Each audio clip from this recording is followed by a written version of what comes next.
Après une fête de famille, j'ai eu un accident mortel. Ma mère était au spa de luxe. Le chirurgien a dit, opération immédiate, mais elle a répondu, ne m'être dérangez pas, si elle meurt, appelez plus tard. À mon réveil, le dossier indiquait, nouveau tuteur légal. Ce nom a tout changé. Le bip régulier du moniteur cardiaque était la seule chose qui me rattachait à la vie, mais c'est la voix de ma mère, sortant du haut-parleur du téléphone de l'infirmière, qui a failli me tuer pour de bon. Il y avait des bruits de fond, une musique zen, le clapotis de l'eau, et sa voix, traînante, ennuyée, comme si on venait de l'interrompre pendant qu'elle se vernissait les ongles. Écoutez, je suis en plein soin visage au spa, ne me rappelez que si elle est froide. Je n'ai pas le temps pour la paperasse maintenant. C'était ma mère. Et moi, sa fille de 16 ans, je me vidais de mon sang sur un brancard aux urgences. Si vous pensez que l'instinct maternel est inné, cette histoire va vous gifler aussi violemment que la réalité m'a frappé ce jour-là. Mais ne partez pas, car la personne qui a pris sa place a changé mon destin, et le karma qui a frappé ma mère, oh, c'est un plat qui se mange glacé. Avant de plonger dans cet enfer familial, j'aimerais savoir qui est avec moi aujourd'hui. Dites-moi en commentaire depuis quelle ville ou quel pays vous écoutez mon histoire, et quelle heure est-il chez vous? J'adore lire vos messages, ça me rappelle que je ne suis plus seule. Maintenant, revenons en arrière. 24 heures plus tôt. C'était le dimanche de Pâques à Aix-en-Provence. Le soleil brillait sur la villa de mon beau-père, Thibaut, une bâtisse immense qui sentait l'argent neuf et la prétention. Je m'appelle Marielle. J'avais 16 ans à l'époque, et dans cette maison, j'étais moins qu'un meuble. J'étais une tache sur leur photo de famille parfaite. Ma mère, Clarisse, avait organisé une réception grandiose. Des tables nappées de blanc, du champagne qui coulait à flots, et tout le gratin de la région invité pour admirer sa réussite. Ou plutôt, la réussite de son mari. Moi? Je portais une vieille robe noire délavée, un peu trop courte, car ma mère avait oublié de m'acheter une tenue pour l'occasion. En revanche, ma demi-sœur, Faustine, 14 ans, rayonnait dans une robe de créateur à 300 €, un petit sac Louis Vuitton pendu à son bras comme un trophée. Elle était l'image vivante de ce que ma mère adorait, belle, superficielle et cruelle. Marielle. Ne reste pas plantée là comme une idiotie, sers le champagne aux invités, m'a sifflé ma mère en passant près de moi. Son parfum, le Chanel numéro 5, était si fort qu'il me donnait la nausée. C'était l'odeur de mon anxiété. J'ai obéi, comme toujours. J'ai pris le plateau, les mains tremblantes. Je me sentais invisible, traversant la foule de gens qui ne me regardaient même pas, ou pire, qui me regardaient avec cette pitié déguisée en politesse. Et puis, l'accident est arrivé. Pas celui de la voiture, non, le premier accident. Celui qui a scellé mon sort ce jour-là. En voulant éviter un invité éméché qui gesticulait trop, j'ai trébuché. Le plateau a vacillé. Une flûte de champagne, une seule, a basculé et a atterri sur l'ourlet de la robe immaculée de Faustine. Le temps s'est arrêté. La musique semblait s'être tue. Faustine a poussé un cri suraigu, comme si je venais de lui verser de l'acide. Maman! Regarde ce qu'elle a fait. Ma robe, a-t-elle hurlé, les larmes de crocodile montant instantanément à ses yeux maquillés. Clarisse a traversé la terrasse en une seconde. Elle n'a pas demandé si ça allait. Elle n'a pas cherché à comprendre. Clac. Le bruit de sa main rencontrant ma joue a résonné plus fort que les conversations. Ma tête a basculé sur le côté. La brûlure sur ma peau n'était rien comparée au froid qui a envahi ma poitrine. Tu es incapable de faire quoi que ce soit correctement, a-t-elle craché, en s'essuyant la main sur sa propre robe comme si mon visage l'avait souillée. Disparais. Va à la cuisine et ne te montre plus. Thibaut, mon beau-père, a observé la scène par-dessus son verre de vin rouge. Il n'a pas bougé. Il a juste haussé les épaules et s'est détourné, reprenant sa conversation sur l'immobilier. J'ai ramassé les débris de verre, sentant les regards de 50 personnes me transpercer le dos. Je n'ai pas pleuré. Pas là. Je ne leur donnerai pas ce plaisir. J'ai couru vers la cuisine, le cœur battant à tout rompre, réalisant pour la 1000e fois que je n'avais pas de famille ici. J'étais une étrangère dans ma propre maison. Je me suis réfugiée dans le seul endroit où je me sentais en sécurité, le garage, à l'intérieur de ma vieille Jeep Wrangler de 1998. C'était une épave quand je l'ai eue, mais avec mon grand-père, Étienne, nous avions passé tout l'été dernier à la retaper. L'odeur de l'huile moteur et du vieux cuir était mon seul réconfort. C'était le seul bien que je possédais vraiment, acheté avec l'argent de mes babysitting et l'aide discrète de papy. Assise là, dans la pénombre, j'ai laissé ma tête tomber contre le volant. Ce n'était pas la première fois. C'était juste un nouvel objet ajouté à ce que j'appelais mon « musée des cicatrices ». Je me suis souvenu de mes 14 ans. Il pleuvait des cordes ce jour-là. Ma mère devait venir me chercher au collège. J'ai attendu 3 heures sous l'abribus. Quand je suis finalement rentrée à pied, trempée jusqu'aux os, elle était en train de faire essayer des tenues de mannequinat à Faustine dans le salon bien chauffé. « Oh, tu es rentrée » avait-elle dit distraitement. J'ai complètement oublié. Faustine avait un casting urgent. Pas d'excuses. Pas de chocolat chaud. Juste l'indifférence glaciale. Mon père biologique est mort d'une leucémie quand j'avais 6 ans. C'était un homme doux, un menuisier qui sentait la sciure de bois et l'amour.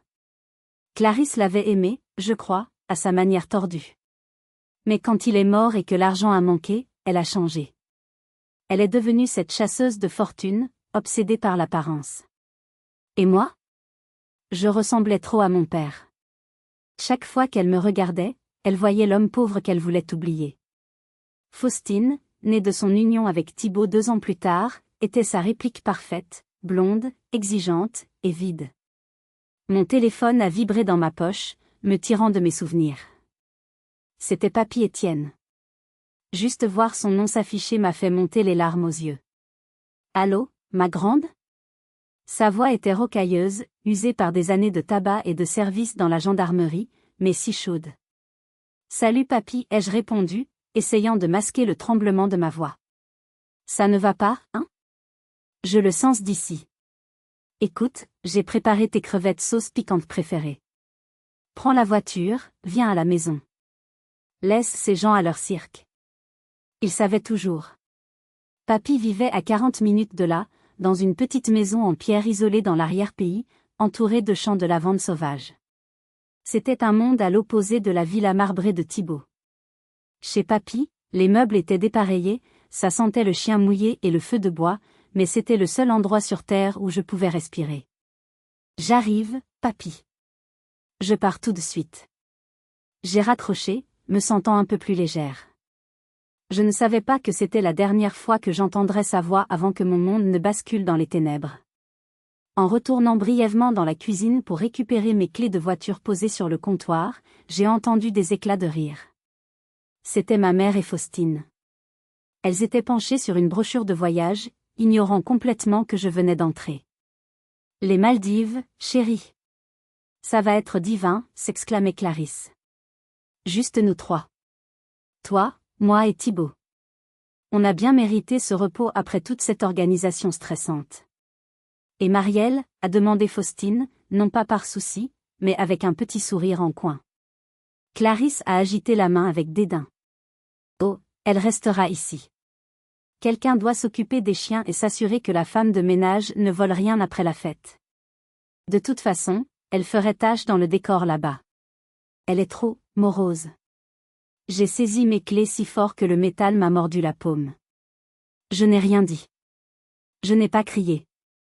J'ai juste senti une vague de dégoût si pure qu'elle en était presque apaisante. Je ne voulais pas aller aux Maldives avec eux. Je ne voulais plus être avec eux. Jamais. Je suis sortie par la porte de service sans un bruit, laissant derrière moi la musique, les rires et ma soi-disant famille. Le ciel de Provence, si bleu quelques heures plus tôt, avait viré au gris anthracite. Un orage de printemps, violent et soudain, s'abattait sur la région. Dès que je me suis engagée sur l'autoroute A8, la pluie est devenue un mur liquide. Les essuie-glaces de ma vieille Jeep battaient la mesure frénétiquement, luttant pour dégager ma vue. Je roulais prudemment, les mains crispées sur le volant, les jointures blanches. À la radio, une vieille chanson d'Édith Piaf grésillait. C'était une des favorites de papy.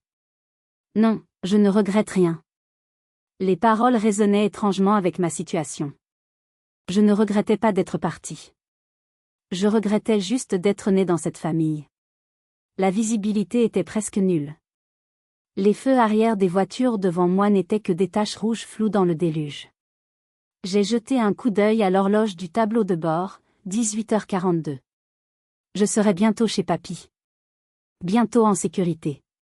Soudain, tout est allé très vite. Et en même temps, au ralenti. Sur la voie de gauche, un énorme semi-remorque a perdu le contrôle. J'ai vu sa cabine se plier, ce qu'on appelle une mise en portefeuille. La remorque a balayé l'autoroute comme la queue d'un dragon en colère, traversant les voies, venant droit sur moi. Je n'ai pas eu le temps de crier. J'ai juste eu le temps de penser, c'est injuste. L'impact a été un bruit que je n'oublierai jamais. Le déchirement du métal. L'explosion du verre. C'était comme si le monde entier était passé dans un broyeur. Ma Jeep a été projetée contre la barrière de sécurité, a fait un tonneau, puis deux. Le toit s'est écrasé. Puis, le silence. Un silence absolu, lourd, seulement troublé par le sifflement de la vapeur du radiateur et le bruit de la pluie qui tombait maintenant sur moi, à l'intérieur de l'habitacle déchiqueté. J'ai essayé de bouger, mais mon corps ne répondait plus. Une douleur fulgurante, blanche, incandescente, m'a traversé le bas-ventre.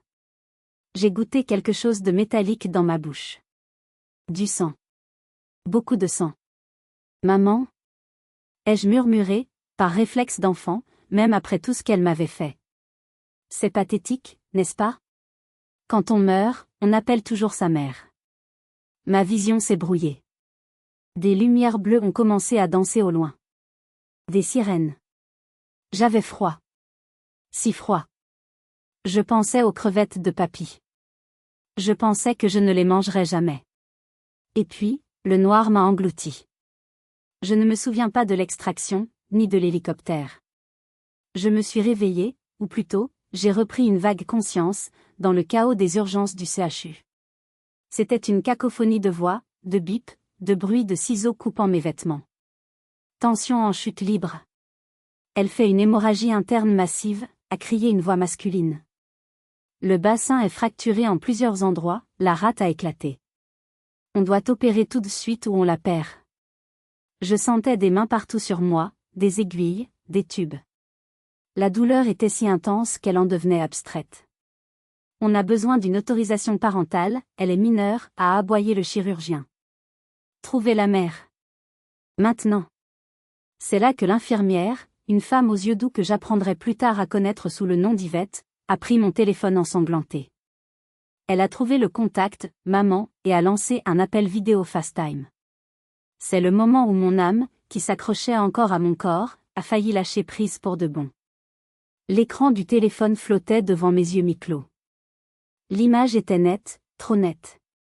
Un contraste obscène avec le sang qui coulait sur mon front. Ma mère est apparue. Elle était allongée sur un transat blanc, une serviette moelleuse autour de la tête, des tranches de concombre sur les yeux qu'elle venait de soulever. La lumière dorée d'un spa de luxe inondait l'arrière-plan. Une musique de flûte de PAN jouait doucement.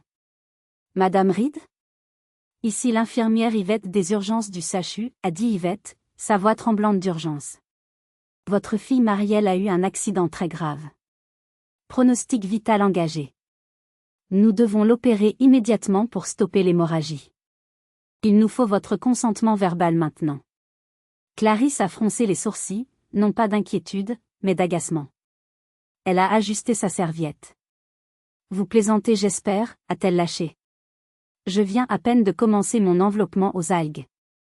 C'est hors de prix et non remboursable. Un silence de mort est tombé sur la salle de trauma. Même le chirurgien, un homme habitué à l'horreur, s'est figé, le scalpel en main. Madame, a repris le chirurgien, se penchant vers le téléphone, la voix grondante de colère contenue. Votre fille est en train de mourir. Son bassin est en miettes. Sa rate est détruite. Elle a besoin de cette chirurgie dans les 10 minutes. Clarisse a soupiré. Un long soupir théâtral. Elle a regardé sa manucure fraîche. Écoutez, je ne peux pas gérer ce stress maintenant.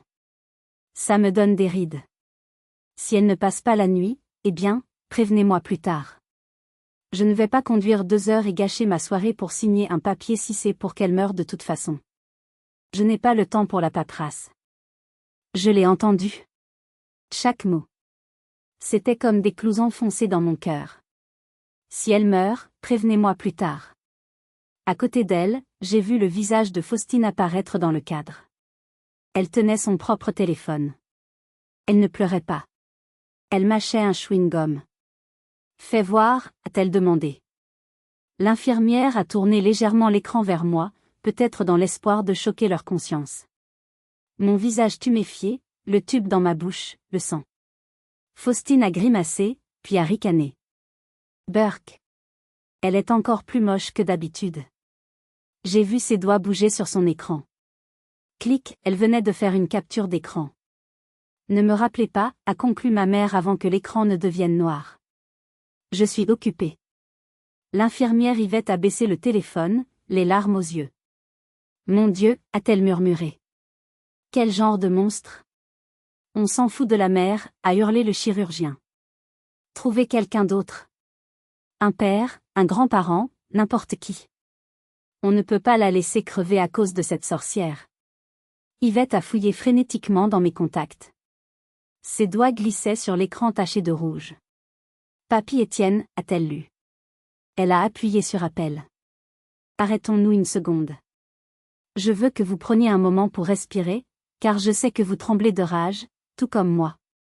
Si c'était votre enfant sur cette table, ou si vous étiez à ma place, quelle serait votre réaction face à une telle inhumanité? Dites-le-moi en commentaire.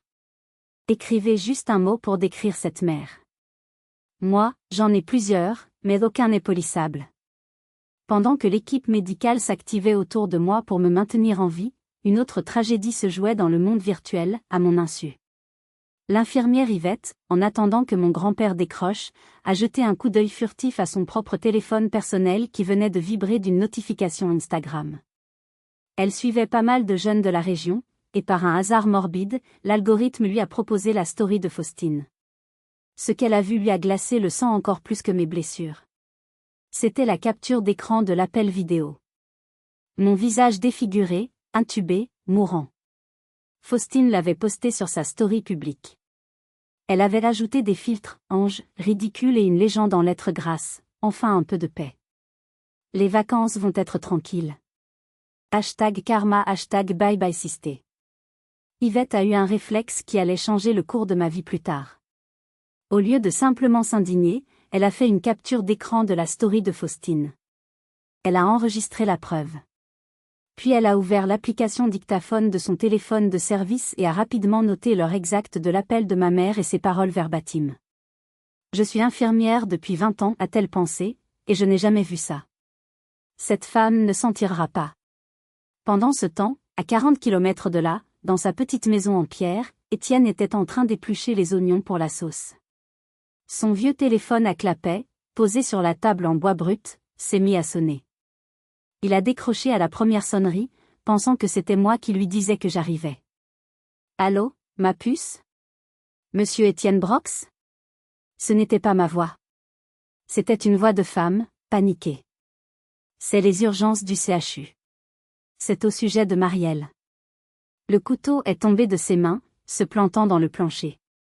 En 10 secondes, Yvette lui a expliqué la situation.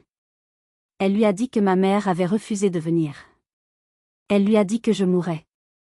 Étienne n'a posé aucune question inutile. L'ancien gendarme en lui a pris le dessus. Je suis là dans 20 minutes. Gardez-la en vie. Je vous en supplie, gardez-la en vie. Il a couru vers son vieux pick-up Peugeot 504. Dehors, la tempête faisait rage. Les arbres pliaient sous le vent. La route sinueuse de l'arrière-pays était un piège mortel sous cette pluie. Mais Étienne s'en fichait. Il a jeté son gyrophare bleu de service, un souvenir qu'il gardait illégalement dans sa boîte à gants sur le tableau de bord. Il a démarré le moteur qui a toussé avant de rugir. Il a conduit comme un fou, dérapant dans les virages, doublant les voitures sous la pluie battante, les yeux fixés sur la route, les larmes coulant silencieusement sur ses joues ridées. « Tiens bon, Marielle, murmurait-il. Papy arrive. Papy arrive. » Le trajet qui prenait normalement 45 minutes, Étienne l'a fait en 18. Quand il est arrivé aux urgences, il ressemblait à une apparition. Trempé jusqu'aux os, ses cheveux gris plaqués sur son crâne, ses vieilles bottes de pêcheur laissant des traces de boue sur le linoléum immaculé. Il n'a pas attendu à l'accueil. Il a sorti sa vieille plaque de gendarme et l'a plaquée contre la vitre du guichet. Ma petite fille. Marielle.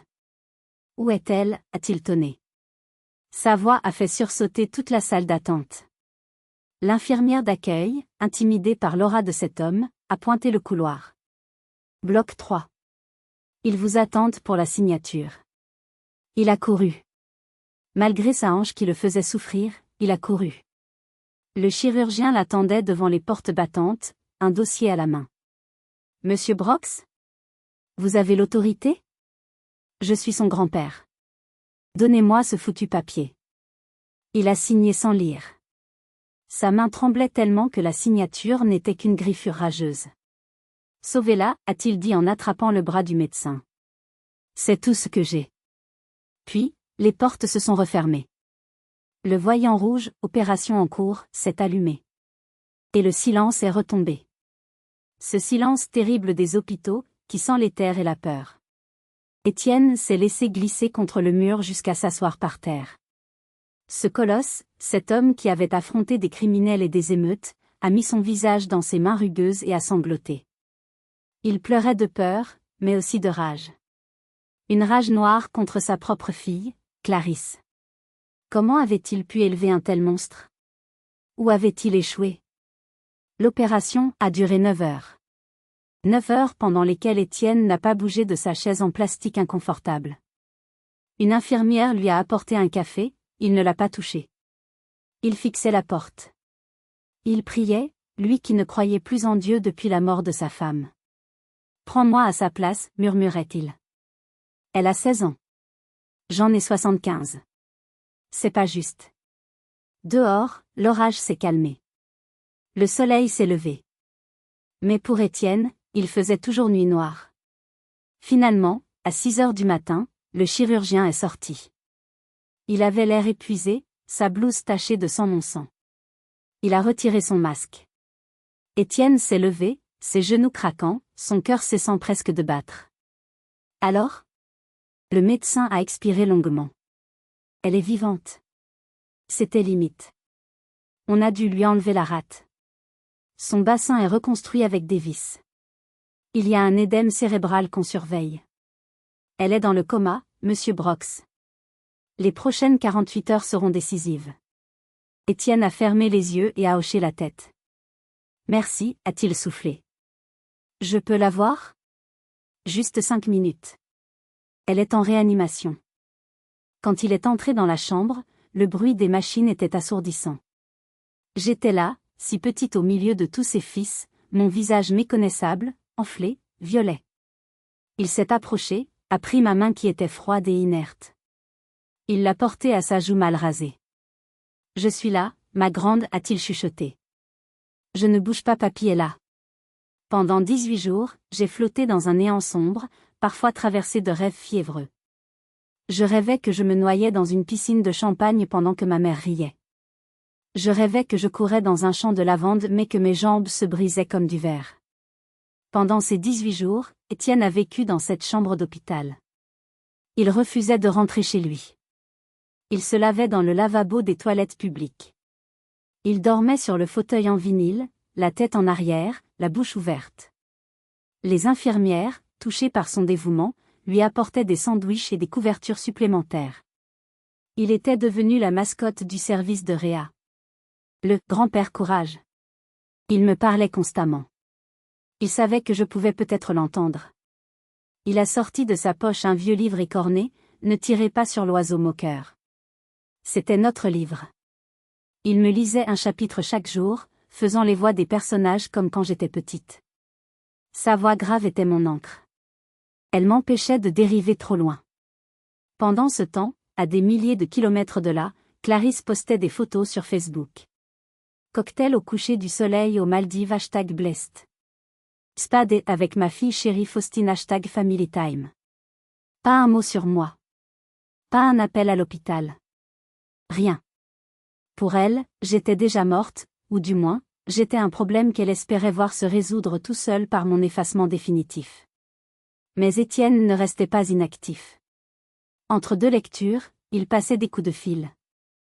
Il a appelé son vieil ami de régiment, maître Landry, devenu un avocat redoutable spécialisé dans le droit de la famille.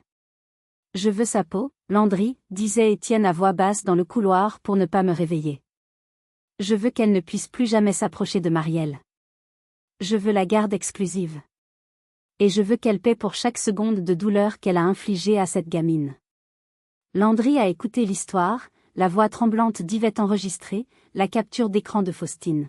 « Étienne, a dit l'avocat, on ne va pas juste demander la garde. On va les détruire. C'est de la non-assistance à personne en danger, c'est de la négligence criminelle. Prépare-toi, ça va être la guerre. » Au 16e jour, l'édème dans mon cerveau a commencé à se résorber. Le médecin a dit que c'était un miracle. Étienne a souri pour la première fois. Il a pris ma main et a serré fort. « Allez, ma guerrière. Reviens vers moi. Les poissons t'attendent. » Et vous, honnêtement, comment auriez-vous réagi à sa place? On veut vraiment lire vos avis dans les commentaires, parce que chaque point de vue compte. Dites-nous aussi de quelle ville ou de quel pays vous nous regardez. Et surtout, ne partez pas, l'histoire est encore loin d'être terminée, ce qui arrive ensuite risque de totalement vous retourner. Ouvrir les yeux a été l'épreuve la plus difficile de ma vie. C'était comme soulever des montagnes de plomb. La lumière m'a agressé. Ma gorge était sèche comme du papier de verre à cause du tube respiratoire qu'il venait de retirer. La première chose que j'ai vue, c'était le plafond blanc, taché d'humidité. Puis, le visage de Papy est apparu dans mon champ de vision. Il avait vieilli de 10 ans.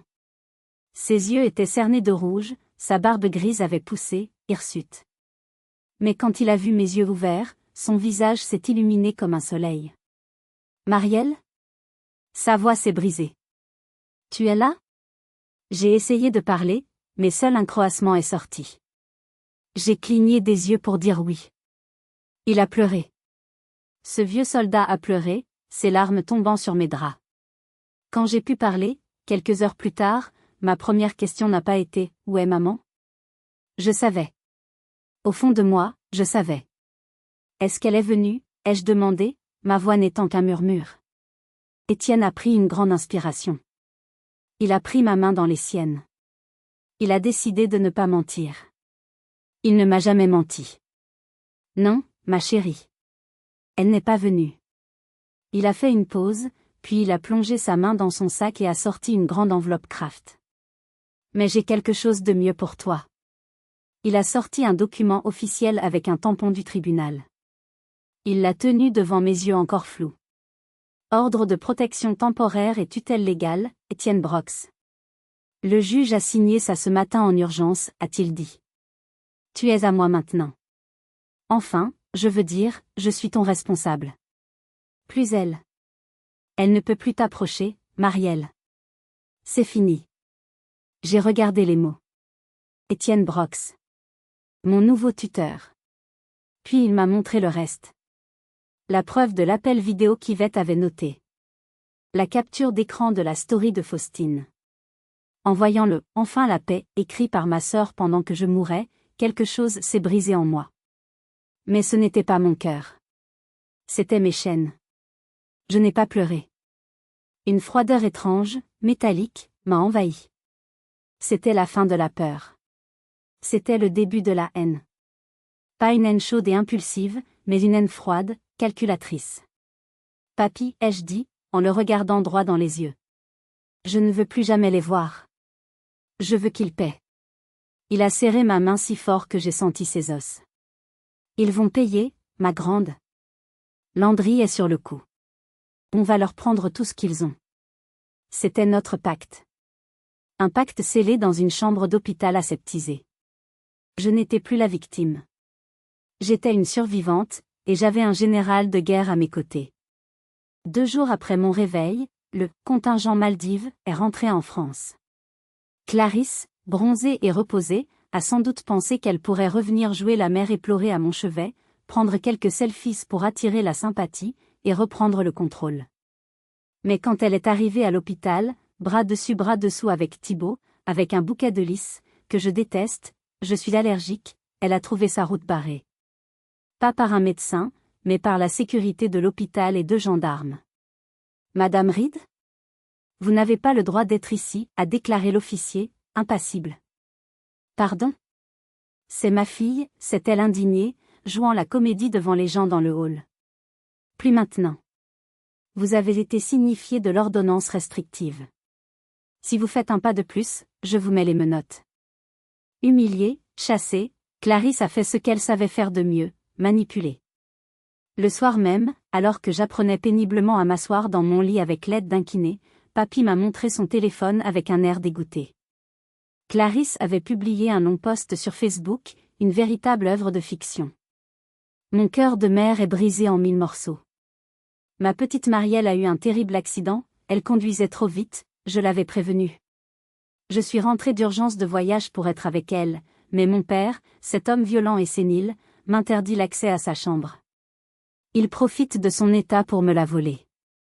Aidez-moi à récupérer ma fille. #mère déchirée, #injustice. Les commentaires affluaient.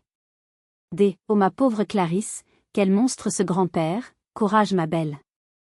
Les gens la croyaient. Elle retournait la situation. Elle faisait de moi la fille irresponsable et d'elle la victime d'un drame familial. J'ai senti la bile monter dans ma gorge. Comment peut-elle? Laisse-la faire, a dit Papy avec un sourire sombre que je ne lui connaissais pas, laisse-la creuser sa tombe. Plus elle ment publiquement, plus la chute sera brutale quand on sortira l'épreuve au tribunal. C'était une stratégie risquée. Pendant des semaines, j'ai reçu des messages haineux d'inconnus, des amis de ma mère, me traitant d'ingrate. Mais nous avons gardé le silence. Nous avons accumulé les preuves. Les relevés bancaires prouvant qu'elle avait payé son soin au spa 10 minutes après l'appel des urgences. Les billets d'avion montrant qu'elle n'était pas rentrée d'urgence, mais à la date prévue.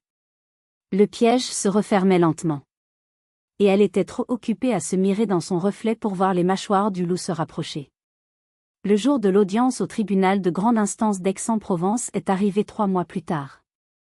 J'étais encore en fauteuil roulant, mes jambes trop faibles pour me porter longtemps. Papy me poussait.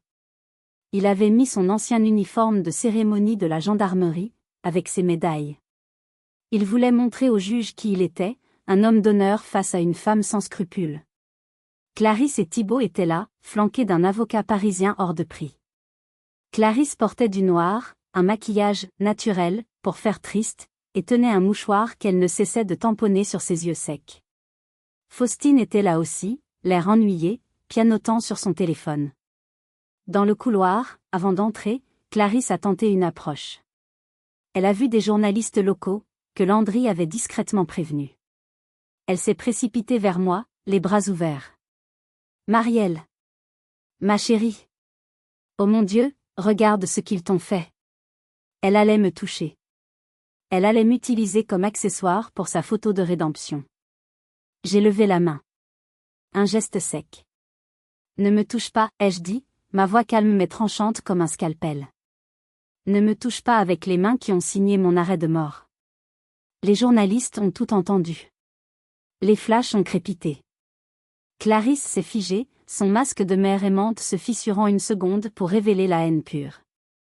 Ingrate, a-t-elle murmuré pour que seul moi l'entende. Tu vas tout gâcher. Dans la salle d'audience, l'ambiance était électrique. L'avocat de ma mère a commencé son show, parlant de « malentendu », de « stress post-traumatique » qui aurait altéré le jugement de Clarisse, et du fait que Papy était trop vieux pour s'occuper d'une adolescente handicapée.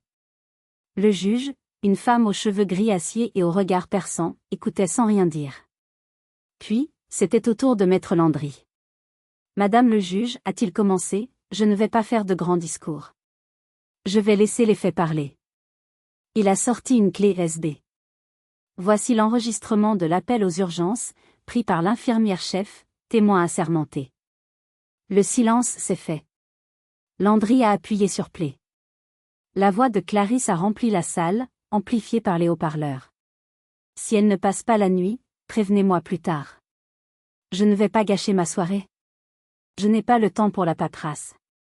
Chaque mot résonnait comme un coup de fouet. J'ai vu les jurés grimacer. J'ai vu le visage de Clarisse devenir blême sous son fond de teint. Thibault, lui, s'est affaissé sur sa chaise, réalisant que son image publique venait d'être pulvérisée. Et ce n'est pas tout, a continué Landry. Voici ce que faisait Madame Reed 10 minutes après avoir appris que sa fille mourait. Il a projeté la facture du spa. Soins signature or et caviar, 350 €, 19h15. Et voici ce que sa sœur postait. La capture d'écran de Faustine, enfin la paix. La salle a halté. C'était trop. C'était l'incarnation du mal banal, de l'égoïsme absolu. La juge a retiré ses lunettes. Elle a fixé Clarisse pendant un long moment, un regard de dégoût absolu. Madame Reed, a-t-elle dit d'une voix glaciale. En 30 ans de carrière, j'ai vu des meurtriers, des voleurs, des menteurs. Mais je n'ai jamais vu une telle froideur maternelle. Vous me donnez la nausée. Le marteau du juge est tombé avec un bruit définitif, un son qui a sonné le glas de la vie dorée de ma mère. Le verdict a été impitoyable, au-delà de nos espérances les plus folles. Le tribunal prononce la déchéance totale et exclusive de l'autorité parentale de Madame Clarisse Reed sur l'enfant Marielle. Monsieur Étienne Brox est désigné tuteur légal et permanent. Mais ce n'était que le début. Compte tenu de la gravité de la négligence, qualifiée ici de mise en danger délibérée d'autrui, et du préjudice moral incommensurable infligé à la victime. La juge a fait une pause, consultant ses notes. Le tribunal condamne solidairement Madame Clarisse Reed et Monsieur Thibault Reed à verser la somme de 480 000 € à Mademoiselle Marielle Brox au titre des dommages et intérêts, frais médicaux non couverts et préjudice moral. 480 000 €. Un murmure a parcouru la salle. C'était une somme astronomique pour une affaire familiale en France. C'était le prix de leur indifférence. Clarisse a poussé un cri étouffé. C'est impossible. On n'a pas cette somme liquide. Thibault s'est levé brusquement. Il était rouge écarlate. Il s'est tourné vers Clarisse, et devant tout le tribunal, il a hurlé, « C'est ta faute. Espèce de folle égoïste. Tu m'as ruiné. » Il a regardé son avocat. Je veux demander le divorce. Immédiatement. Je ne paierai pas pour ces erreurs. C'était le chaos. Les rats quittaient le navire. J'ai regardé ma mère. Elle était seule, debout au milieu de la salle, abandonnée par son mari, méprisée par la justice, haïe par sa fille. Pour la première fois, elle avait l'air vieille. Ses artifices ne pouvaient plus cacher la laideur de son âme. En sortant du tribunal, les journalistes ne s'intéressaient plus à Clarisse la victime. Ils voulaient voir le « monstre ». Les titres des journaux le lendemain seraient impitoyables, la mère au masque de monstre, un spa plutôt que la vie de sa fille. Sa réputation sociale, ce qu'elle chérissait plus que tout, était anéantie. Elle était devenue une paria dans la haute société d'Aix-en-Provence. J'ai roulé mon fauteuil jusqu'à elle une dernière fois. Elle pleurait, pour de vrai cette fois, des larmes de rage et de perte. « Tu es contente ?» m'a-t-elle craché. « Tu as détruit ta famille. » J'ai souri. Un vrai sourire. « Non, Clarisse. Je l'ai juste nettoyé. Et au fait, j'espère que le soin visage en valait la peine. Parce qu'il t'a coûté un demi-million d'euros. » Papy a posé sa main sur mon épaule. « Viens, Marielle. On rentre à la maison. » Nous avons tourné le dos à ces étrangers. Nous avons roulé vers le parking, sous le soleil radieux, laissant derrière nous les ruines de leur vanité. 5 ans ont passé depuis ce jour. J'ai 21 ans maintenant. Je ne suis plus la petite fille invisible en robe noire. Je suis assise sur la terrasse de la maison de pierre de papy. Le soleil se couche sur les champs de lavande, peignant le ciel de violet et d'or. Avec l'argent du procès, nous avons rénové la maison pour qu'elle soit accessible, mais nous avons gardé son âme. J'ai aussi payé mes études. Je viens d'obtenir mon diplôme de psychologie clinique. Je veux travailler avec les enfants victimes de traumatismes familiaux. Je veux être la personne que j'aurais aimé avoir à mes côtés ce jour-là. Et les autres ? Le karma a fini son travail méticuleusement. Thibault a divorcé de Clarisse et l'a laissée sans un sou, utilisant le jugement du tribunal pour prouver sa cruauté mentale et invalider leur contrat de mariage. Il a gardé la villa, mais il vit seul, amer. Clarisse et Faustine? Elles ont dû quitter la région. La honte était trop forte. J'ai entendu dire qu'elles vivent dans un petit appartement en banlieue lyonnaise. Clarisse travaille comme vendeuse dans une parfumerie, une ironie mordante pour celle qui ne jurait que par le luxe. Faustine a été renvoyée de son école privée après le scandale. Elle enchaîne les petits boulots. Je ne les ai jamais revus. Je ne les ai jamais cherchés. Parfois, la nuit, j'ai encore mal à la hanche quand le temps change. C'est un rappel physique. Mais mon cœur, lui, est guéri. Je regarde Papy Étienne. Il a 80 ans maintenant. Il marche un peu plus lentement, mais il est toujours aussi solide. Il est en train de régler nos cannes à pêche pour demain matin. Et, Papy, je l'appelle. Il se retourne, son visage buriné fendu d'un sourire. Oui, ma grande? Merci. Pourquoi? Pour m'avoir choisi. Quand personne d'autre ne le faisait. Il hausse les épaules, humble comme toujours. C'était le choix le plus facile de ma vie. J'ai appris une leçon essentielle, la famille, ce n'est pas l'ADN. L'ADN, c'est juste de la biologie. La famille, la vraie, c'est ceux qui restent quand vous saignez. C'est ceux qui signent le papier quand votre vie est en jeu. C'est ceux qui préfèrent passer 18 nuits sur une chaise en plastique plutôt que de dormir dans un lit en soie loin de vous. J'ai choisi ma famille. Et nous sommes heureux. Merci d'avoir écouté mon histoire jusqu'au bout. Si elle vous a touché, s'il vous plaît, laissez un « j'aime » pour soutenir la chaîne. Et surtout, dites-moi en commentaire, avez-vous aussi une personne dans votre vie qui est votre famille choisie? Un ami, un grand-père, un voisin qui a été là quand votre propre sang vous a trahi? Partagez vos histoires, créons une communauté de survivants ici. Abonnez-vous pour ne rien rater. À bientôt.